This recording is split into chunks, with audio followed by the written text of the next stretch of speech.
चार मित्र गुरुकुलात राहून निरनिराळ्या विद्यांमध्ये पारंगत झाले होते. ते चौघेही घरी परतत असताना वाटेत त्यांना घनदाट जंगल लागले.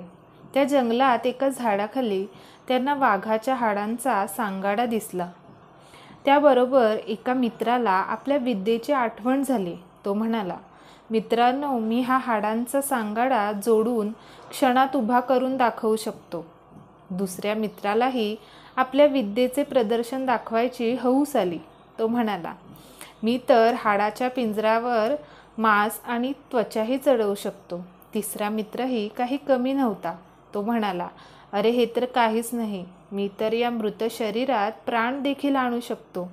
चौथा मित्र म्हणाला, हे बघा मित्रांनो, आपापल्या विद्येचं आणि कलेचं प्रदर्शन दाखवायला हा प्रसंग योग्य नाही.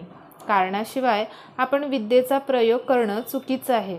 हे शास्त्राला धरून नाही. शिवाय त्याचे परिणामही वाईट होतील.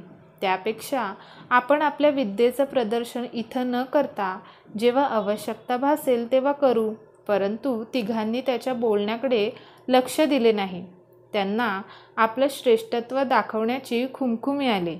पहिल्या मित्राने वाघाच्या हाडांचा सांगाडा जोडून उभा करून दाखवला. दुसऱ्याने आपल्या सामर्थ्याने त्यावर मांस व त्वचेचे आवरणही चढवले. त्याबरोबर चौथा मित्र म्हणाला, गड्यांनो, मला आधी झाडावर चढू द्या, मग खुशाल त्याच्यात प्राण फुंका. असे म्हणून तो चपळाईने झाडावर जाऊन बसला.